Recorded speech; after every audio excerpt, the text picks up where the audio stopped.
아프리카 대륙에는 우리나라의 태극 문양을 사용하는 나라가 있습니다. 자신들이 가장 소중하게 여기는 것에 태극 무늬를 새겨 놓은 이 나라는 사실 수십 년 전부터 우리 한국과 깊은 인연을 맺어온 국가인데요. 장차 나라를 이끌어갈 청소년의 65%가 대한민국을 사랑하는 나라, 또 나라의 고위 인사가 대한민국을 직접 들러 감사를 전하는 나라. 이 나라의 정체는 바로 아프리카 남서부에 위치해 있는 앙골라입니다. 연예 아프리카 국가가 그러하듯 앙골라 역시 숱한 국난을 겪으며 유지되온 나라였는데요. 기울어가는 국군의 힘겨운 시기를 보내던 앙골라의 우리나라는 그들이 새로운 희망을 가질 수 있도록 따스한 도움의 손길을 건네주었던 은인의 나라였습니다. 현재 여전히 정리되지 않은 러시아 우크라이나 사태는 무려 4달 가까이 지속되며 국제사회의 가장 큰 근심거리로 부상했습니다. 전쟁이 계속되는 넉 달 동안 침공을 당한 우크라이나는 국토 전역에 큰 타격을 입었고, 일각에서는 우크라이나의 회복을 위해선 전쟁이 끝난 후에도 많은 나라의 원조가 반드시 필요하다는 의견을 제시하고 있기도 하죠. 이처럼 전쟁은 100일이 간 넘는 넉 달의 시간이기도 한 나라에 치명적인 피해를 입힐 정도로 대단히 파괴적인 영향력을 끼치는 뉴스인데요. 경악스럽기도 앙골라는 무려 27년의 세월 동안 국가의 내부에서 전쟁을 치렀던 나라였습니다. 그것도 타국의 식민지로 아픔을 겪은 직후 어떤 나라의 기반도 제대로 세워지지 않은 상황에서 벌어졌던 데 비극이었죠. 전쟁의 시작은 1975년 앙골라 내부에서 이념이 대립되면서 시작됐는데요. 1975년 2월 오랫동안 이어져 왔던 포르투갈의 식민지 처지를 벗어난 앙골라의 내부는 공산주의 국가들의 영향을 받은 세력과 자유주의를 표방하는 세력으로 나뉘게 됐고, 도저히 타협점을 찾지 못한 두 세력은 각자의 정부를 세우며 심각한 갈등 양상을 보였죠. 숱한 대화에도 충돌의 간극을 좁히지 못한 두 세력은 끝내 서로를 향해 총구를 들이밀기 시작했고, 그렇게 장장 27년에 걸친 내전이 시작됐습니다. 이에 앙골라인들은 어떤 국가의 보호조차 받지 못한 상태로 처절한 빈곤에 시달리며 그야말로 최악의 나날들을 보내며 살아가게 됐는데요. 국경 없는 의사회가 발표한 바에 따르면 앙골라 전 지역의 자연 사망률은 1만 명당 4명 수준이었다고 합니다. 한 국가의 자연 사망률이 인구만 명당 1명에 달해도 위기 상황으로 간주된다는 것을 고려해 본다면 당시 앙골라는 정말이지 걷잡을 수 없을 만큼 위태로운 처지에 놓여 있던 것이죠. 심지어 앙골라의 치핀도 지역에서는 전염병이 돌았음에도 전혀 대처할 수 있는 수단이 없어 6달 사이에 주민 2만 8천 명 중 4천 명이 생을 달려니 사태까지 발생한 적도 있었습니다. 제발 우리 아이를 살려주세요. 병에 걸린 아이를 품에 안고 외친 이름 모를 한 어머니의 비명은 많은 이들의 눈시울을 붉히게 만들었죠.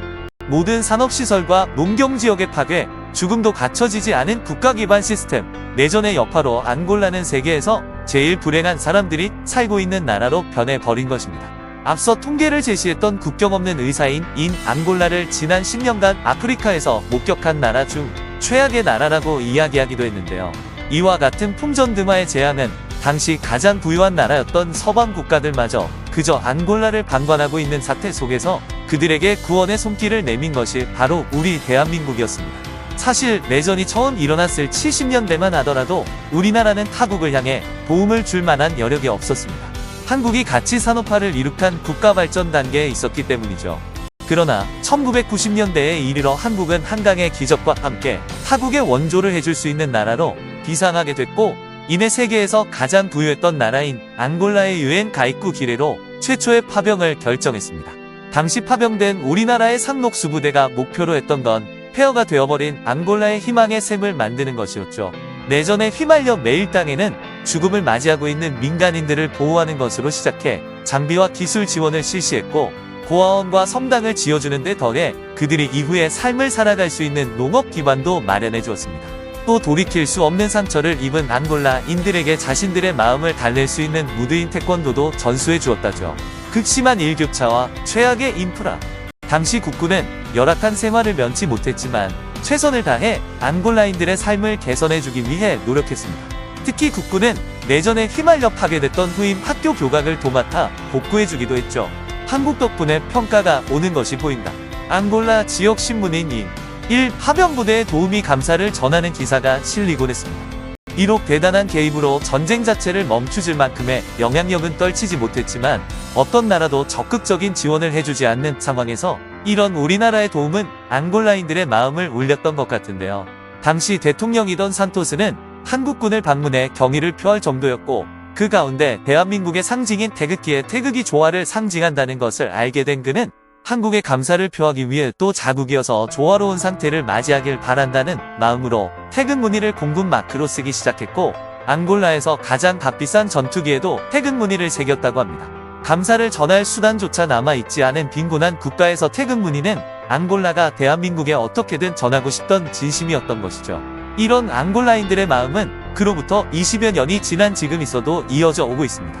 부모님이 전해준 한국군의 이야기를 들으며 자란 앙골라의 젊은이들은 저절로 한국에 대한 우호적인 마음을 갖게 됐고, 무려 65%에 이르는 젊은이들이 한국과의 협력을, 또 한국에 가서 생각을 하는 코리안 드림을 꿈꾸고 있죠. 또 앙골라의 대사는 직접 우리나라를 방문해 70년 전 전쟁의 아픔을 겪은 대한민국이 단기간에 발전을 이룬 기적을 앙골라에도 펼쳐달라며 우리나라와의 지속적인 협력을 부탁하고 있기도 합니다. 이런 앙골라의 행보가 단순히 경제 발전을 위해 선진국을 추종하는 움직임은 결코 아닙니다. 앙골라는 국제적인 타이틀상으로는 세계에서 가장 거대한 국가인 중국에 대한 막대한 반감을 갖고 있는 나라 중 하나인데요. 부유한 국가라면 당연하게 뒤통수를 치고, 빈곤한 국가라면 나르노 징후에 물을 짜듯 약탈해 가는 것이 일상인 중국은 앙골라에도 1대1로를 내세운 자원 약탈이 나셨고, 이 앙골라인들이 중국의 거부감을 느끼는 건 자연스러운 일이었죠. 결국 앙골라 내부에서는 중국인을 상대로 한 범죄가 들끓는 상황이 연출됐고, 심지어는 앙골라를 방문한 중국인들이 변사체로 발견되는 사건까지 있었습니다. 순수한 호의를 전해준 나라와 호의를 가정이 없는 살림까지 거덜내고자 한 나라에 대한 대우는 확연히 달랐던 것이죠. 지금도 앙골라에서는 무수한 젊은이들이 태권도를 배우고 있습니다. 앙골라 도시에서는 태권도 대회가 열리고 있고, 많은 앙골라인들은 치열한 경기를 마친 뒤 태극기 앞에서 환한 미소를 지어 보이고 있죠. 한국을 사랑하는 만큼 한국의 태권도를 좋아한다. 한국이 진정한 앙골라의 은인이다. 태권도에 매진하고 있는 앙골라 젊은이들의 고백에서는 수줍지만 분명한 진심이 담겨 있었습니다. 수십 년 전 한국군이 건넨 구원의 손길은 여전히 그들 마음속에 잊을 수 없는 온기로 남아있는 것인데요.